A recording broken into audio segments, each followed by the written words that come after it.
आं नोंथांमोननिसिम गोदान भिडिअ लाना फैबाय आरो नोंथांमोना दा नायगासिनो सोरां लामा इउटुब चेनेल जायफोर गोदान फैदों नोंथांमोना साबस्क्राइब आरो भिडिअफोरखौ मोजां मोनोबा लाइक खालामबानो जाबाय आरो लोगोसे नोंथांमोनजों दिनै सानडे कमेन्ट लाना फैदों नोंथांमोना नायलांगोन आरो मिथिना लागोन बारा कमेन्ट खालामो साथामल' कमेन्ट खालामदों माने आंनि कमेन्टआ ओरैबायदि माखासे भिडिअफोरनिफ्राय माखासेफ्रा इउटुबारफ्रा बोखांनानै बानायो होमब्लाबो आं माने मैयानो मोनसे खालामदोंमोन भिडिअ जायफोर कमेन्ट होनो हायो गाव गावनि थांखिखौ मा साननानै नोंथांमोना माने गाव गावनि थांखि मा सानदों बेनिफ्राय आं नोंथांमोननो मोनसे फिननाय होनो हागोन नामा होननानै आं मोनसे मैयानि भिडिअआव जायफोर कमेन्ट होनो हायो होननानै आं बुंदोंमोन दा आं दिनै लाना फैबाय खिन्थु साथामल' कमेन्ट खालामदों आरो भिउखौबो नोंथांमोना मैयानि भिडिअ होनायखौ नायबानो नोंथांमोना नुगोन आरो आंनि इउटुब चेनेला बिराद प्रब्लेमजों सोलिगासिनो दङ मास मोनथाम टेक डाउन जानानै दं आंना जेब्लासिम बे मास मोनथाम एबा नैबे सेप्तेम्बर मास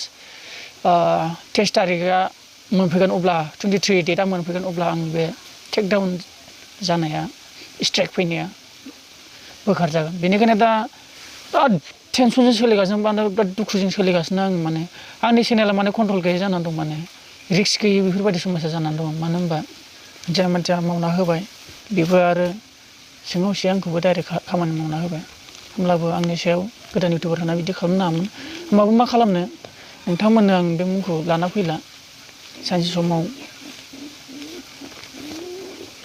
नोंथांमोननि अननायजों आं मानसि जायोब्ला आंबो बै मानसिजों समान जानो हानाय नोंथांमोना आंखौ सापर्ट होयोबा दा आंना दुखु जानानै दंगासिनो माने भिडिअ बानायबाबो भिउ फैला साबस्क्राइबाथ' माने आप डाउन जागासिनो बेनिखायनो आङो नोंथांमोननि सिगाङाव जाखिनि नुदों बेखिनिल' दाबो 7निफ्रायनो दावखोनो हायाखै बिराद प्रब्लेम सोलिनानै दंगासिनो होमब्लाबो मा खालामबावनो मास मोनथामखौ नेनांसिगोन जेब्ला नैबे टेक डाउन स्ट्राइकआ खारगोन अब्ला नोंथांमोनजों माबायदि चेनेल आरो सोलिबावो नायबावनोसै दा गिबियावनो आं बुंग्रोनो सानदों देरहासार बसुमतारिया थांनाय सप्तायावबो कमेन्ट खालामदोंमोन आरो आं थांनाय सप्तायावबो बुंदोंमोन जायफोर कमेन्टजों लोगोसे नोंथांनि फट'खौ होफानो हायो होननानै बुंदोंमोन नाथाय बयनिबो गेजेराव देरहासार बसुमतारियाल' फट' हरदों नोंथांमोननि बे समावलाय दा बेजों लोगोसे बे देरहासार बसुमतारियाबो माखासे कमेन्ट खालामदों आरो बे कमेन्टखौबो आं लाना फैबाय दा नोंथांमोननि आं खिन्थानो सानबाय आरो आंबो रिप्लाय होफिननो आं माने माबा मोनसे सोमोन्दै बुंनो हागोन नामा बेखौ आं नाजादों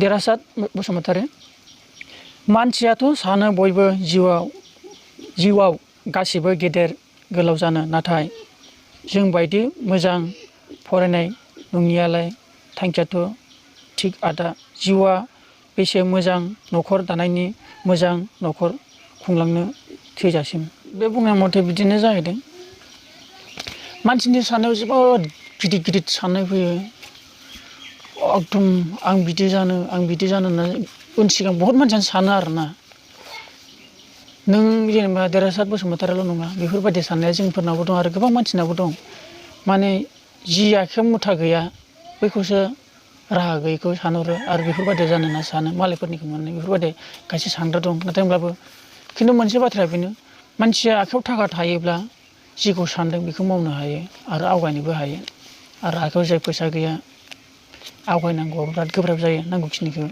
मोननाय बायदि जाहैया बेफोरबायदि प्रब्लेम सोमजियो आरोना आरो जुदि जिखुनु साननाय हिसाबै मोनसे जुदि मोजां थांखि लाथारदोंब्ला जेनेबा नों जि लाइफजों नों फिउचारखौ साननानै मावथारनो सानथारदों दानिफ्रायनो मोनसे थांखि इयुनसिमहालागै बेखौ आं मावथारगोन होननानै मावोब्ला साक्सेस जानो थाखाय बिनि लामानि गेजेरजों जेंना मोनबोनो हागौ माने बेले बेजे सोरनिबा रायनाय सोरनिबा बुंनाय सोरनिबा हिंसा बुंनाय बेफोरबायदि जेंना जेंसि मोनबोनो हागौ होमब्लाबो रावनिबो बाथ्राखौ खोनासङालासे मोजां खामानि मावनायाव नोंथाङा थांखि लादोंबा रावनि खोथा एना बुंनाय सोरबा सिगिनायफोरखौ दा खोनासं गावखौनो गाव साननानै दावखोनांगौ बेयाव सोरबा बुंगोन नोंखौ सिगिनाय सोरबा बुंगोन मोजां बेफोरबायदि मानसिफ्रा सिगिनायबो लाबोयो आरो मोजांबो बुङो बेयाव नोङो जे थांखि मोजां लादों बेखौ नों नाजाथारनानै सैथोयै मावोबा साक्सेसआ जायो आरोना दा दानसोरां बसुमतारिनिसिम बेखिनिखौनो बुंनानै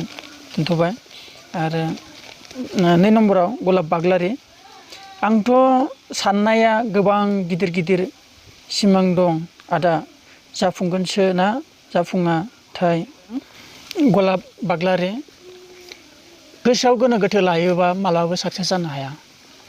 बेखौ मावगोन बेखौ दोनज्राब, बेखौ मावगोन बेखौ दोनज्राब बेफोरबायदि सानोब्ला मालाबाबो जौगानो हाया। गोनो गोथोयैनो नोङो बैसो जागोन, बोरायलांगोन।